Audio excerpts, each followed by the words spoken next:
UFSC Entrevista está de volta. O assunto de hoje é assédio moral no trabalho e suas consequências para a saúde do trabalhador. A professora de Psicologia da UFSC, Suzana Tolfo, está aqui comigo para conversar sobre o assunto. Suzana, qual a diferença do assédio organizacional e o assédio interpessoal? Na verdade, todo o assédio ele implica uma relação que é interpessoal, né? O que acontece muitas vezes é que na situação de recusa de uma diferença, eu posso me relacionar com você e você comigo e ao não respeitar essas diferenças, eu assedio você, por exemplo, né? E isso se restringe a uma situação interpessoal específica, né? E se diz que quando o assédio é organizacional, ele tem as características de fazer parte de uma cultura de uma determinada organização, né? Ou seja, a organização, né? Obviamente falando por meio da sua gestão, das regras, das normas, dos seus valores, não estabelece modos de se relacionar que mostrem que não há uma aceitação dentro dessa organização em relação a comportamentos negativos como assédio moral, né? Então, esses são ambientes propícios para que ocorra o assédio moral, porque não existe nenhuma sinalização, não existe nenhuma clareza de que não se aceita, por exemplo, o assédio moral nessa organização. E algumas delas vão utilizar o assédio moral como estratégia de gestão. O que a gente diz que é uma estratégia de gestão voltada para o assédio?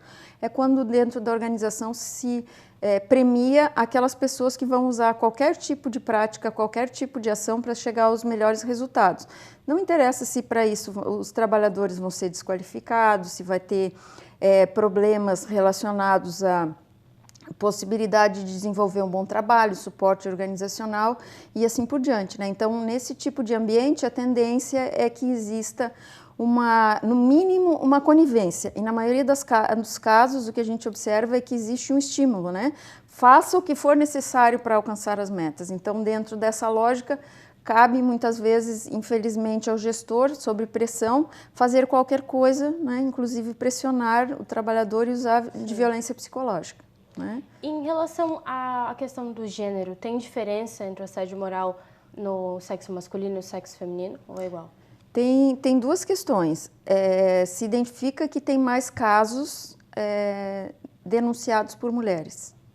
Uma grande questão que a gente coloca é assim, até que ponto as mulheres sofrem mais assédio ou até que ponto as mulheres denunciam mais o assédio, né? Por uma questão de gênero, se tem uma forte hipótese, né? E até conversando com vários homens, que para um homem é mais difícil ele dizer que ele está sendo desqualificado no trabalho, sofrendo violência subjetiva e psicológica, em boa parte das vezes, do que uma mulher, porque, né, esse estereótipo da mulher, né, sofrer mais e essas coisas todas, ser mais sensível, que não é uma realidade, né? E tem um outro aspecto que também de diferenças de gênero é que, em geral, em boa parte das vezes, na situação de assédio, tem características próprias para cada tipo para cada gênero, masculino ou feminino, algumas formas de comportamentos negativos, né? Então, para um homem, né, desonra muito,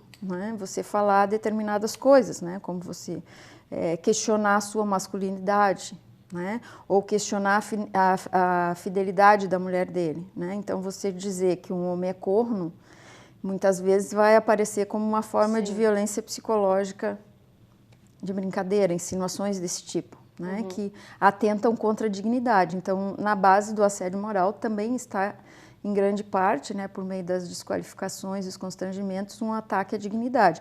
Para uma mulher é falar em relação à honra dela, né? Então, esses também são aspectos que são presentes do ponto de vista do gênero, né? Você é uma vadia, por exemplo, é alguma coisa que tende a atentar muito contra a dignidade de uma mulher. E como o assédio influencia na vida do trabalhador? De muitas formas. Alguns, né, depois de bastante tempo, conseguem identificar as aprendizagens, mas as aprendizagens tendem a ser bastante negativas porque elas tendem a influenciar no conjunto da vida das pessoas, né? Ela atinge de modo especial a saúde, né? Em grande parte, por ser violência psicológica, ela vai ter uma série de reflexos do ponto de vista da saúde psíquica do sujeito, que vai se manifestar, obviamente, de diferentes formas, conforme as próprias possibilidades de suporte, né, o coping, para lidar, para o enfrentamento das situações que o assédio gera, né? Então, você vai ter as pessoas que vão identificar que elas vão trabalhar e começam a ter dor de cabeça, tem as pessoas que terão náuseas, tem as pessoas que começarão a ter exaustão emocional ou burnout, né, que é só se aproximar do ambiente de trabalho, já cria uma série de sintomas. Tem aqueles que vão passar por síndromes pós-traumáticas, né, claramente, e infelizmente, especialmente a partir das privatizações na França, da France Telecom, começou a se observar cada vez mais a expressão dessa vivência de violência e das dificuldades de lidar com isso por meio de suicídios, né? Então, esse foi um aspecto, principalmente a partir das grandes reestruturações produtivas, né? Na Renault também houve uma série de casos na França de suicídios, né? Até a Exxon, aquela famosa empresa chinesa, né? Que eles chegam a colocar redes, né, para que as pessoas não se joguem dos alojamentos e façam uma absurda declaração, né, de que caso eles se suicidem, a família será penalizada, né?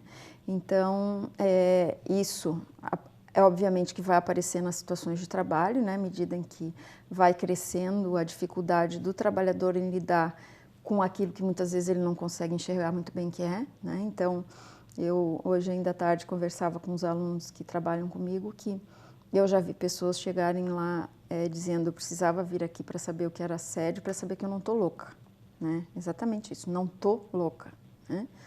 Porque desestabiliza muito, a pessoa não enxerga em boa parte das vezes situações palpáveis. É muito diferente de você ter um acidente de trabalho, de você ter uma exposição a um produto químico, né? E quando o outro começa com brincadeiras, zombarias, boa parte das vezes as pessoas não acham que não é nada agressivo, os outros não conseguem identificar. E o assediado, então, fica muito confuso. Então, esse é um dos fatores que, em grande parte, faz com que ele não vá, muitas vezes, procurar, né, nenhum tipo de atendimento num primeiro momento, porque ele fica confuso, porque ele não consegue identificar exatamente o que acontece, porque, às vezes, ele quer conversar com o assediador e o assediador tende, né, a não querer demonstrar essas situações de diferença, né? E então compromete também, em boa parte das vezes, uma série de outros aspectos, né? A atenção, né? Então diz assim: ah, não, realmente você não é um bom trabalhador, você se acidenta muito, tá, mas ele já está sob pressão e aí isso vai levar a maior possibilidade de desconcentração, acidentes de trabalho, né? E isso geralmente também reflete na relação com a família, né? Hoje eu tenho uma aluna de mestrado justamente estudando as decorrências do assédio para a própria família. Essa relação, até que ponto atinge? Exatamente, né? Então, a gente vê vários casos que as pessoas ou quase se separaram ou se separaram, né? Porque o outro vai ficando distante, o outro vai chorando no canto, ele cansa de tanto falar sobre aquele assunto, né? Se é o casal, a mesma coisa com a família, boa parte das vezes não consegue se entender, então se diz que o assédio ele leva a um sofrimento muito solitário, né? É uma dor muito solitária, né? E difícil de ser entendida pelos demais. Então, isso com certeza traz uma série de decorrências, porque o suporte, Sim, né? E o suporte social é uma das principais formas de enfrentamento em situações no qual o indivíduo começa a lidar com estresse e algumas vezes vai evoluir para os processos depressivos ou vai evoluir para burnout, né? Ou até chegar muitas vezes um momento onde ele não vê mais saída e aí a saída, que também é uma característica do assédio, muitas vezes o sujeito não conseguir se colocar frente a esse ambiente, porque ele não encontra modo de dialogar com o assediador e aí ele não vê outra saída, né? Não consigo sair desse enredamento, né? E faz com que, então, esse atentado contra a dignidade dele seja alguma coisa muito forte. Sim. Né? O UFSC Entrevista já volta.